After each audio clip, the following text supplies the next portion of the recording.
students, welcome to Effortless Physics. My name is Monica Agarwal और हम कर रहे हैं नीट क्रैश कोर्स 2021.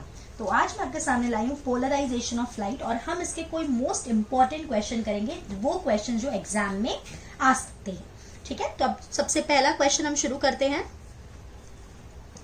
अब इस क्वेश्चन में क्या बोला है? The Brewster angle I B for an interface should be. अब आप सबको पता है mu is equals to tan I P. ले लो आई बी जो आपको लेना है. अब जो म्यू है उसकी वैल्यू 1 से ज्यादा होगी और इन्फिनिटी से कम होगी, तो मैं ऐसा लिख रही हूं tan I P should be greater then 1 and less then infinity. अब 1 इज नथिंग बट टैन 45 की वैल्यू 1 होती है, तो मैंने लिखा टैन 45. 1 की जगह ये tan I P as it is रखा और टैन इन्फिनिटी की जगह मैंने टैन 90 लिख दिया. अभी अगर मैं इसको कंपेयर करूं तो अपन ऐसा बोल सकते हैं that I P should be greater than 45 and less than 90. So the correct answer is option C. अब अगले क्वेश्चन में हमको क्या बोला है? Unpolarised light is incident from air on a plane surface of a material of refractive index mu. मतलब air से light किसी मीडियम पे जाके गिर रही है जिस मीडियम का रिफ्रैक्टिव इंडेक्स म्यू बोला है. अब यहाँ पे क्या बोला? एक स्पेसिफिक एंगल पे, यानी जो एंगल ऑफ इंसिडेंस होगा वहां पे जो रिफ्लेक्टेड और रिफ्रैक्टेड रे होगी उन दोनों के बीच में 90 डिग्री का एंगल है. They are perpendicular to each other. तो इसमें से कौन सा स्टेटमेंट करेक्ट है? Reflected light is polarised with its electric vector parallel to the plane of incidence. नहीं, ये गलत है. रिफ्लेक्टेड लाइट पोलराइज तो होती है लेकिन उसका जो इलेक्ट्रिक वेक्टर होता है वो प्लेन को परपेंडिकुलर होता है. प्लेन ऑफ इंसिडेंस को परपेंडिकुलर होता है. तो इसका करेक्ट आंसर ऑप्शन बी होगा. और बाकी यहाँ पे जो हम लोग को पोलराइज लाइट मिलेगी उसमें वाइब्रेशंस कुछ इस तरह इनटू द बुक ऐसे होंगे. तो इसकी वजह से ये जो वाइब्रेशंस है these are perpendicular to the plane of incidence and they are not in the plane, यानी वो पैरेलल नहीं है, वो परपेंडिकुलर है. ठीक है, so correct answer is option B. अब इस क्वेश्चन में हमको क्या बोला है? दो पोलरॉइड्स हैं, दोनों एक दूसरे को परपेंडिकुलर हैं. अनपोलराइज यहाँ पे है जिसकी इंटेंसिटी आई नॉट है. हमने एक तीसरा पोलरॉइड इन दोनों के बीच में रखा है such that third Polaroid is kept. It is making an angle 45 degree with that of P1. यानी जो पहले वाला है, रुक जाओ मैं बताती हूँ आपको सिचुएशन कुछ किस तरह से होगी. तो ये हमारा पहला है और ये दूसरा है. तो इन दोनों के बीच में एंगल 45 डिग्री है और इसके बीच में P3 और P2 के बीच में भी 45 डिग्री होगी. तो जब पहले पोलराइड से पास होगा तो ये इंटेंसिटी बाय डिफॉल्ट हाफ हो जाती है. आप सबको पता है अगर अनपोलराइज्ड लाइट फर्स्ट पोलराइजर से पास होगी तो उसकी इंटेंसिटी हमेशा आधी हो जाएगी. अब यहाँ कितनी इंटेंसिटी मिलेगी? सो दिस आई डैश, इसके पहले कितनी इंटेंसिटी है? I not by 2 cos square 5, where 5 is the angle between P1 and P3. तो ये 45 है, cos 45 is 1 by root 2, उसका स्क्वायर करेंगे तो यहाँ आ गई I नॉट by 4. यहाँ I डैश यानी P3 से पास होने के बाद हमको इंटेंसिटी I नॉट by 4 मिल रही है. अब यहाँ कितने इंटेंसिटी होगी इसको मैं I डबल डैश बोल रही हूँ. अब बेटा P1 और P2 परपेंडिकुलर है और P1 और P3 में 45 डिग्री का एंगल है, तो ऑब्वियस सी बात है P3 और P2 में भी 45 डिग्री का एंगल होगा. So this I double dash will be equals to, उसके पहले कितनी इंटेंसिटी थी? I डैश यहाँ. So I dash into cos square 5 dash where 5 dash is also equal to 45 degree. So this I double dash is I dash कितना है बेटा अपने को? I naught by 4 and again cos square 45. Cos 45 is 1 by root 2. उसका square करेंगे तो ये हो जाएगा I naught by 8. So the correct answer is option B.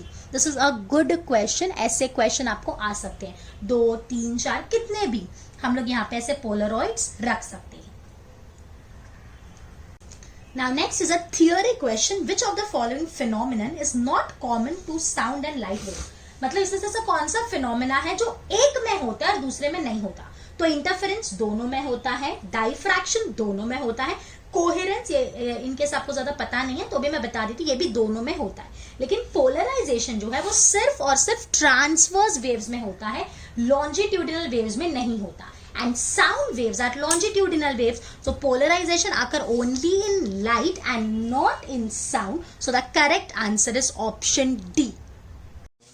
Now in the next question हमको पोलराइजिंग एंगल दिया है, मतलब आईपी हमको दिया है, और हमको क्रिटिकल एंगल मतलब आईसी हमको पूछा है। बहुत ही इजी क्वेश्चन है। अब tan IP का फॉर्मूला होता है μ2 बाई μ1। अब यहाँ पे μ1 दिया नहीं है तो हम बाई डिफॉल्ट उसको एयर कंसिडर करेंगे, या तो फिर ऐसे ही रखना है तो भी चलेगा। tan 60 is μ2 by μ1। अब tan 60 होता है √3, सो √3 इज μ2 बाई μ1।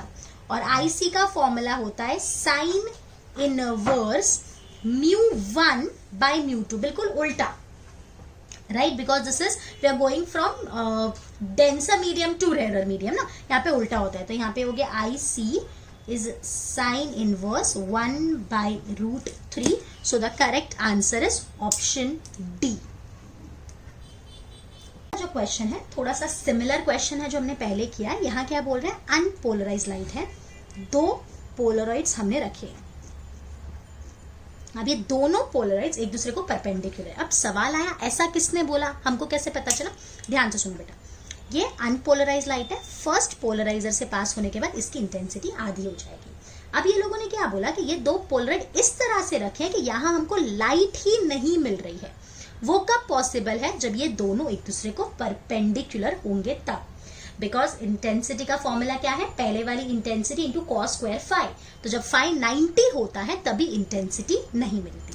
अब हमने इन दोनों के बीच में एक तीसरा पोलरॉइड रखा है और ऐसा बोला है कि जो पहला वाला और जो तीसरा वाला है उन दोनों के बीच में थीटा एंगल है। तो ऑब्वियस ही बात है दूसरे वाले में और तीसरे वाले में जो एंगल होगा वो 90 माइनस थीटा होगा। तो अब मैं कैसे लिख रही हूँ, देखो ये इंटेंसिटी I नॉट, यहाँ I नॉट बाई 2, यहाँ जो इंटेंसिटी उसको मैं I डैश नाम दे रही हूँ, दैट इज I, उसके पहले वाली I डैश निकालनी है ना बेटा, तो उसके पहले कितनी इंटेंसिटी है, I नॉट बाई 2, और एंगल कितना है, कॉस स्क्वायर फाई। अब यहाँ जो इंटेंसिटी मिलेगी उसको मैं I डबल डैश नाम दे रही हूँ, इसके पहले कितनी इंटेंसिटी है, I dash cos square 90 minus theta. अब देखना I डैश की जगह मैं सब्सटीट्यूट कर रही हूँ I nought by 2 cos square phi, और इसको मैं लिख सकती हूँ साइन स्क्वायर फाई। ठीक है, अब आप एक काम करो, इसको ऊपर और नीचे 4 से मल्टीप्लाई कर दो, तो ये हो गया I double dash is I nought by 8 2 cos phi sine phi का स्क्वायर। तो ये हो जाएगा I डबल डैश, क्योंकि 2 बार है ना बेटा, तो 2 cos फाई साइन फाई और 2 cos फाई साइन फाई, तो ये हो जाएगा I नॉट बाई 8।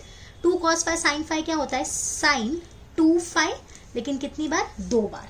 तो ये हो गया I double dash I nought by 8 sine square 2 phi. ठीक है, लोग ने फाइन नहीं, हम लोग को एक्चुअली थीटा लेना चाहिए था बिकॉज एंगल थीटा था, तो ठीक है कोई बात नहीं, हम थीटा लिख देते हैं। Okay, so the correct answer is option A. ये एक अच्छा क्वेश्चन था, ऐसा क्वेश्चन आता है तो बच्चे अटक जाते हैं, तो आप इसकी प्रैक्टिस जरूर करना। अब अगले क्वेश्चन में हमको क्या बोला है, एंगल ऑफ इंसिडेंस दिया हुआ है 60 डिग्री, आई दिया हुआ है 60 degree and it is completely polarise, मतलब आप निकाल सकते हो ना tan IP इज म्यू, तो यहाँ से म्यू की वैल्यू मिल जाएगी। tan 60 कितना होता है, √3, हमको v निकालना है, तो v क्या होता है, v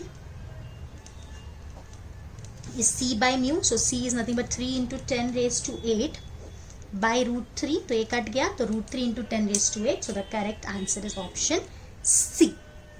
तो अभी हम शुरू करने जा रहे हैं डॉपलर इफेक्ट ऑफ लाइट। अब इसका पहला क्वेश्चन हमको क्या बोला है, if the shift of wavelength of light emitted by a star is towards violet then this shows that the star is, यानी हमारा जो वेवलेंथ है, जो लैम्बडा है, वो किस तरफ शिफ्ट हो रहा है, टूवर्ड्स वॉयलेट।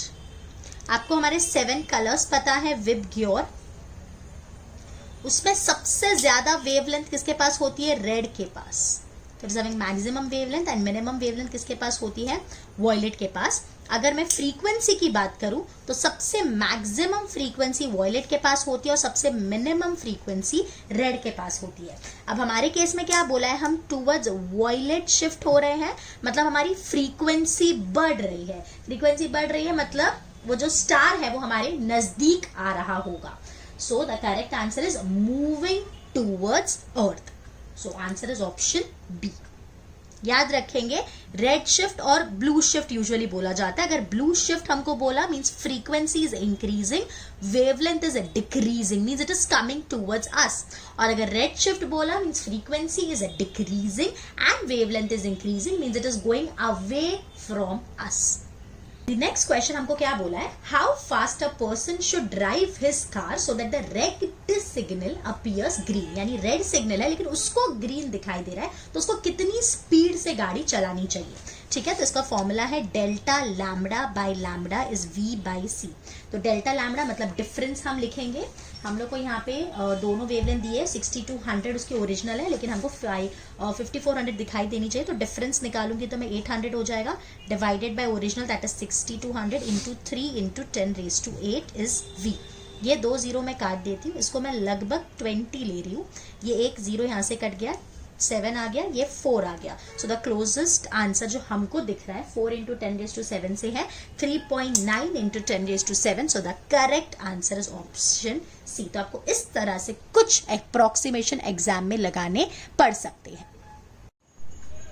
अब इस क्वेश्चन में हमको स्पीड ऑफ लाइट मतलब v दिया हुआ है 6 इंटू 10⁻7 एंड वेवलेंथ दिया हुआ है 4600 एंगस्ट्रॉम.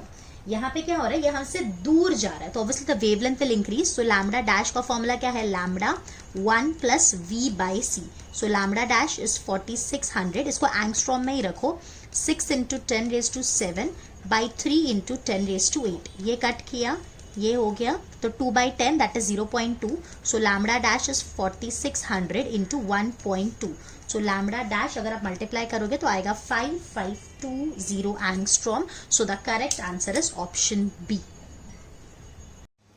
अब इस क्वेश्चन में हमको क्या बोला है, the 6563 angstrom line emitted by hydrogen atom in a star is found to be red shifted by 5 angstrom the speed with which the star is receding from the earth. अब ये red shift हो रहा है means यहाँ पे हमारी wavelength increase हो रही है, तो ऑब्वियसली वो हमसे दूर जा रहा है. तो डेल्टा लैम्बडा 5 है, लैम्बडा दिया हुआ है, v निकालना है, c तो मैंने डायरेक्ट फॉर्मूला लगाया. 3 को हम ये साइड लेके आएंगे तो 15 हो गया. अब देखो मैं इसको ऐसे लिख रही हूँ 15 बाई 6.563 इंटू 10⁻5. जैसे यहाँ से 3 डेसिमल शिफ्ट करके ऊपर भेज दिया. अभी अगर अपन देखेंगे तो ये 6 और 5 में देखेंगे तो 6 3 18 होता है, मतलब ये 2 और 3 के बीच में होना चाहिए. तो 2 और 3 के बीच में सिर्फ एक ही ऑप्शन है, option D. So the velocity is 2.29 into 10⁻5. So the correct answer is option D. In the next question क्या बोला है, a heavily body is receding from earth such that the fractional change in lambda is 1, then its velocity is. बहुत ही easy question है. basically यहाँ पे delta lambda by lambda हमको 1 दे दिया है, और आप सबको पता है delta lambda by lambda v by c होता है. so this become 1, so v is equals to c. so the correct answer is option A. अब अगले क्वेश्चन में हमको क्या दिया है, the wavelength of light observed on the earth from a moving star is found to decrease. Wavelength कम हो रही है मींस फ्रीक्वेंसी इंक्रीज हो रही है, मतलब वो हमारे नजदीक आ रहा होगा. तो कमिंग क्लोजर वाले 2 ऑप्शन है, मतलब बी या डी में से ही हमारा आंसर होगा. अब हमको ये लोगों ने क्या दिया है बेटा, delta lambda by, I just put the number, this is question number 6. So delta lambda by lambda is v by c. delta lambda by lambda is 0.05%, so that is by 100 is v by 3 into 10⁸8. तो मैं इसको ये सही लेके आऊंगी, ये हो जाएगा 5 into 3, ये 4 काट दिए तो v का वैल्यू आ रहा है 15 into नहीं 4 बचेगा ना, ये 10⁸8 और यहाँ से अपन ने 2 और 2 4 काट दिए तो 10⁻4, तो 15 into 10⁻4, so that is 1.5 into 10⁻5. so the correct answer is option B, that it is coming closer with this much velocity.